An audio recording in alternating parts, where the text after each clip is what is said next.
Hi, everyone, and welcome to Build and Grow Money Matters Season 3.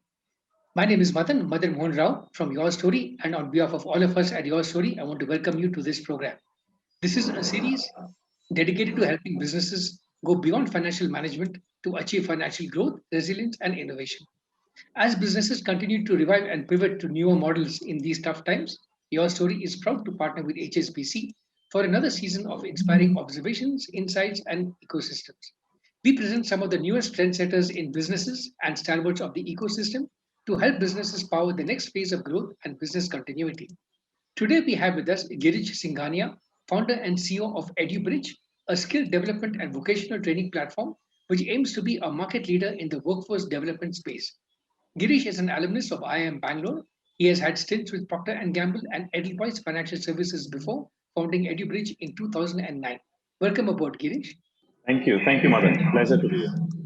So let's get started, Girish. We've got lots of questions here for you. Let's begin with the context now. The workforce development space is still quite nascent in India, and yet, how did you realize the potential of this opportunity over 12 years ago? How would you describe EduBridge's journey since then? So that's absolutely correct, Madan. Workforce development in India is at a very nascent stage. 12 years back, not just 12, actually 14 years back when I was working at Procter& Gamble is when this idea of working on the workforce actually sort of came to mind. What we started doing back then was to just sort of, as a member of the PNG team, which was expanding into the rural markets, we were trying to sort of hire people and salesmen for PNG to be able to sell PNG's products in rural areas. But what we realized was that was a big challenge. A, we would not get people who would be disciplined or professional enough to do work on a regular basis and deliver as per what was required of them. B, we would not find people who were trained at all. And we really struggled to find people and onboard people. And I was one of the members of that team. And that's what sort of made me realize that there's a huge gap where on one hand, you have large organizations paying good salary, looking for people. And on the other hand, as we all know, India has a huge unemployment problem. But for whatever reason, these two weren't meeting. So that's where actually the entire idea sort of germinated in my head back in 2006, 2007. So that's where it all sort of germinated. And then I worked for a couple more years in investment banking at Edelweiss. And then sort of I took the plunge and I started EduBridge. Our journey over the years has been nothing but a roller coaster ride. I mean, because the time when we started was actually the birth of this entire industry in India. And so we've sort of also been like one of the guinea pigs who had to sort of test and experiment everything. And we've run like hundreds of pilots to understand which is the best business model. Understanding our customer segment, a lot of that has taken a lot of time. And so, this entire journey, though extremely fulfilling and I think a massive learning curve, has been one of ups and downs, but definitely gratifying when I look back at it today. Thanks, Girish. That's a great backstory. Can you tell us a little bit more about what's been happening in the past year or so? How has the skilling space evolved over the past year, and what did you do to reinvent yourself to make the best of these new kinds of opportunities? So while last year has actually been very tough year for the entire skilling industry. I mean, just picture this, right?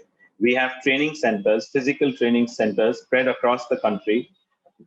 We had EduBridge, we had about a 90 odd training centers spread across 65 cities in India. All of them had to be shut down once the lockdown was imposed in March of 2020. What that meant was there's a huge amount of rent which had to be paid out. There's a lot of people who we had on our teams, and the work had to be shut. And we didn't know when that was going to be when that would get reopened. And the customer segment which we had was not very internet savvy, and so we didn't know if they would be sort of willing to learn online. And so it was extremely tough. Probably the two most stressful months, in my entire journey over the last 11 years of running EduBridge. But, as they say, necessity is the mother of invention. And, online is something we as an organization had been dabbling with for a while. And fortunately for us, COVID sort of expedited all of that. And we moved all of our training completely online, end to end, right from training to providing employment services, all of that online in a matter of a month. And by May, we were actually ready to sort of start our training online. And we started all of our training online. And today, if you ask me, I think we've sort of unearthed the model which will really take us to our next sort of level of growth and take us forward as an organization as we do more and more online learning. Thanks, Girish. That's very well said. There is always opportunity in adversity as well. Tell us a little bit about some one of your new ventures now. You entered the edtech space with the launch of EON last year. Can you talk a little bit more about EON and your objectives of launching this venture? So, like I said, EduBridge as an organization, we've been around for 11 years, and we've primarily done training face-to-face, physical, because that's what our customer segment really wanted. We had been dabbling with the idea of providing them training online, but there was a lot of resistance. And so that's where COVID sort of helped in launching this for us, because our customers had to, our students, our customers had to come online, had to learn online. We, of course, had to deliver online if we had to stay relevant. Otherwise, because all of our centers were shut. And so that sort of helped. We launched EON, which is our online effort, wherein we provide virtual live training led by master trainers to the unemployed youth of India. Wherein, and all of these training programs are actually co-created by leading recruiters in the same industry. And so it makes the training very, very relevant. And post completion of the training, which could be anywhere between 3 to 6 months, all of them end up securing employment with some of the largest recruiters in the industry. So it's an end-to-end edtech service which we provided, right from providing the learning, right from ensuring that they get the interviews, and also that the fact that they get the job secured. So that entire process we sort of built online with a combination of counseling, training, job portal, building their resumes, guiding them on this entire journey, eventually seeing them employed and building a successful career. Those are some very impressive offerings and impacts there. Girish, tell us a little bit more about the different kinds of markets that you have. In what ways are the skilling and development needs of a rural job seeker different from urban users? So, how does EduBridge India's approaches to both these very different segments vary? What do you do to handle them? I don't think we can completely sort of put a line and say urban and rural. There, of course, the lines are always blurry between the two. But largely, what we would say is, I think the urban student is a little more confident, and I intentionally say a little more confident than the rural kid. However, the rural kid, what we have seen is far more committed and far more sincere. And because of which their skilling requirements and the kind of companies they opt for also changes. For example, in rural, we find a lot of kids who want to take up English modules, want to take up soft skills modules. In urban, though people don't really want those soft skills modules, but they constantly get rejected in interviews due to their level of soft skills.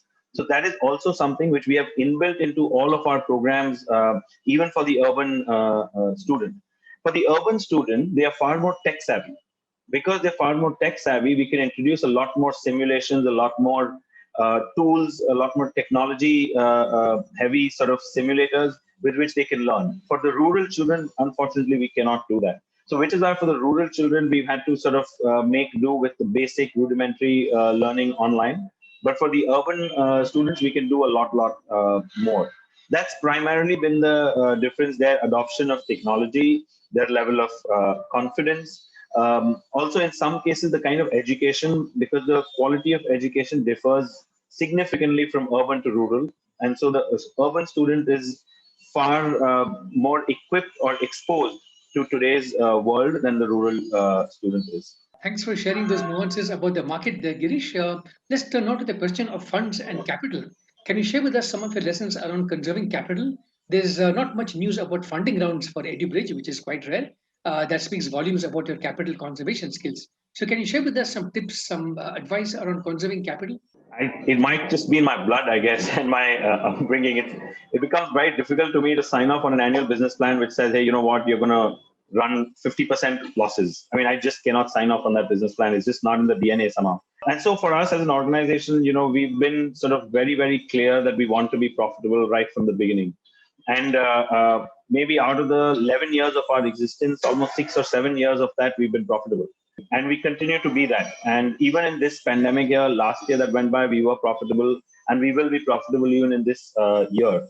So I think the secret for us has been to ensure that we are being a little sensible with our spending.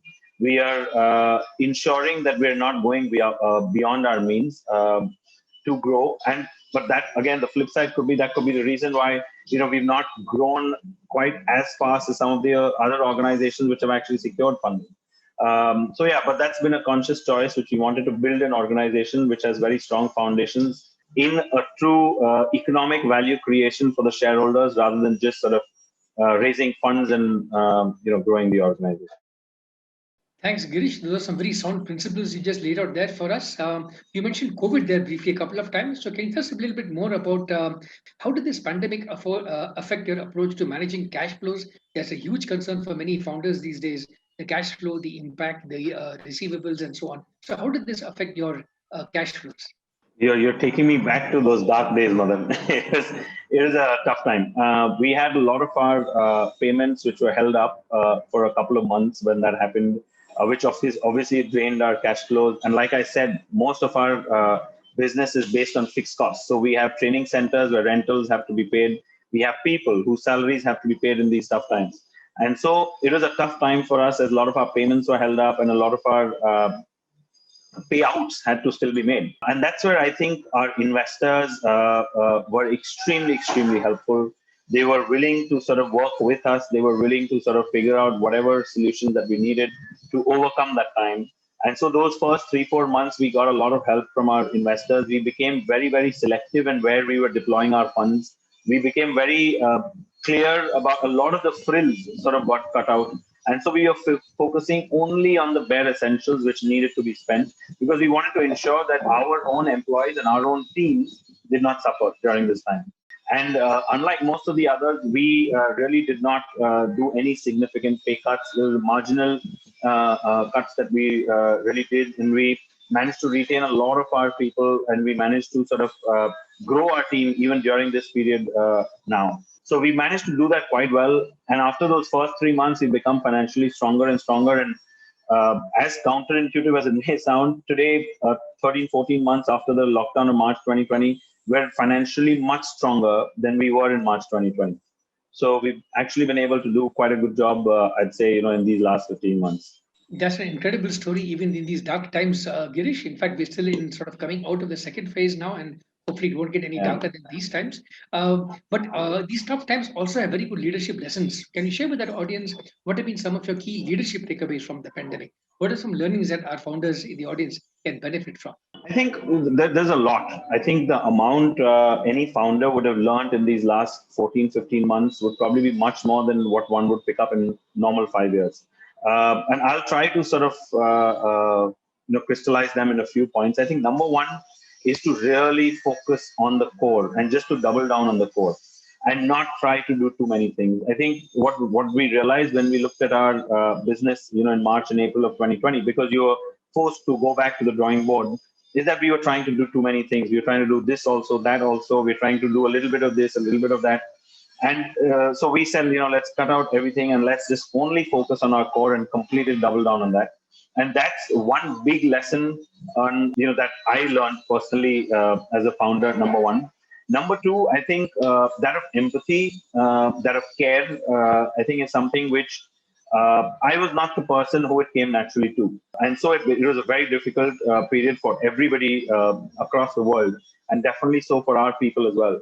And so a lot of empathy, care, is something which sort of taught me on how that can go into leadership and how that can create an impact for an organization. So for me, I think if I were to pick one or two, these two would be the major sort of learnings during this period. Thanks so much, Girish. Those are some very hard-earned insights you're sharing with us. Let's turn a bit towards the future now. It's been said that the online education segment will have exponential growth in the near future. So how will this affect you? Where do you see yourself in the next couple of years? What's your future look like at EduBridge? So we are completely, I think, well poised to sort of ride this wave, which I do expect to be growing exponentially over the next several years to come.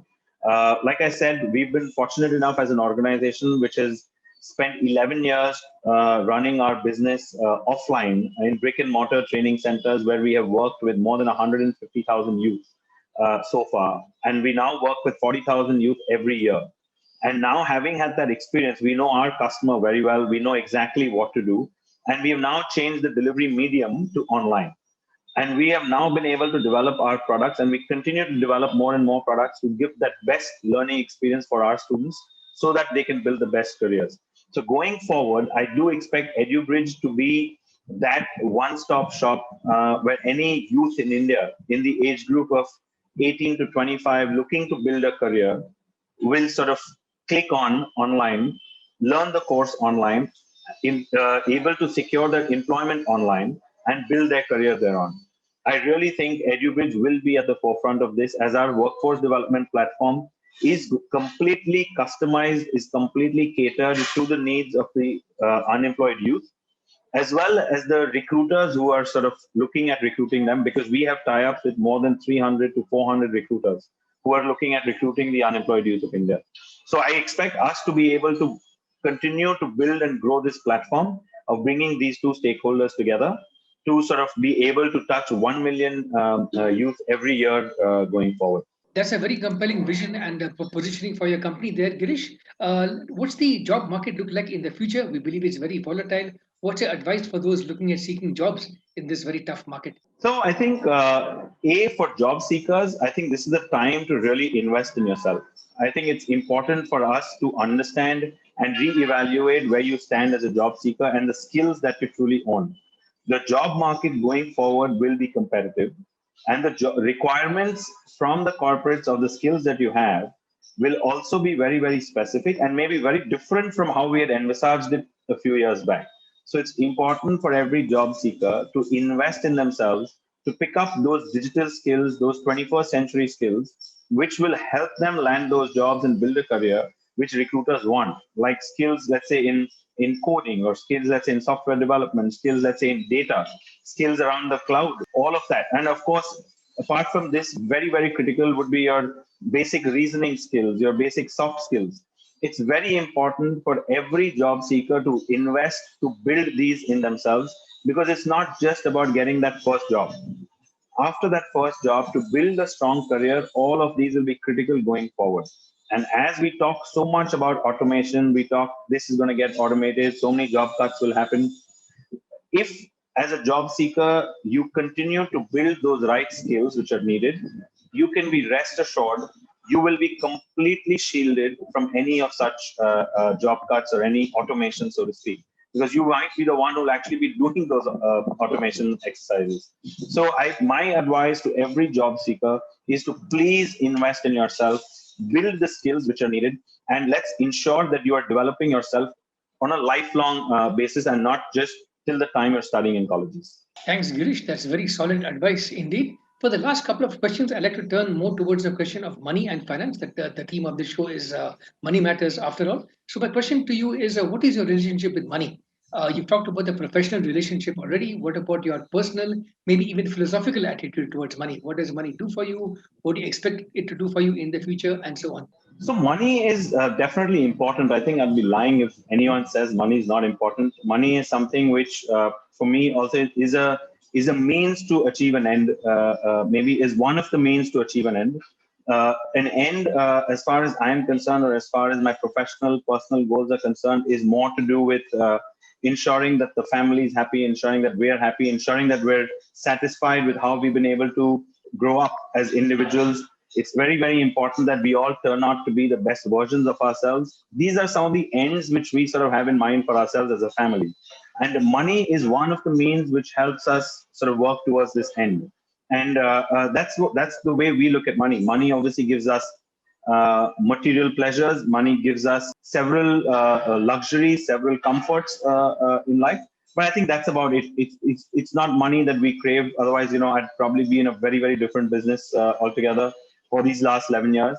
But yes, money is important. And I think money, the way I look at it, is the means which will drive us towards the end that we all strive to achieve as human beings. That's a very practical interpretation there. Girish, my last question to you would be, you've worked a lot with investors, with banks, with lenders, and so on. What's it like to work with them? What can they do better to serve the interests of startups and so on? For startups, it's very difficult to raise money outside of equity, to raise loans, to raise debts. Having done this for 11 years, and in our beginning years, there weren't too many investors investing in startups, and obviously things are very different today. And I think at that point in time, if there were soft loans or soft debt available to startups, I think that'd be great. Because in India today, if you are trying to access a loan, banks don't give you a loan without some form of collateral. And of course, a startup founder is not going to have collateral to be furnished. And so that route automatically gets shut.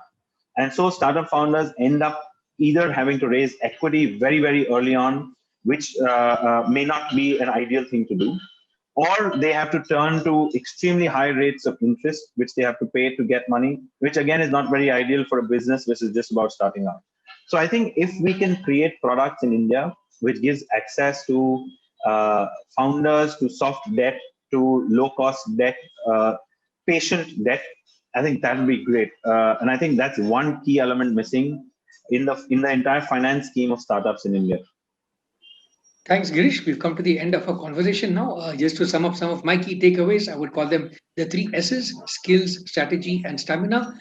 Skills, map out these skills needs of the workplace, map up your own skills needs, and so on. Second, strategy, figure out how to position yourself in this very fast changing marketplace. And thirdly, stamina. This is a very long run that you're going to be in. It's not a sprint; it's a marathon. And given how tough these pandemics have hit us with different kinds of contexts, you need a solid set of stamina to be with you.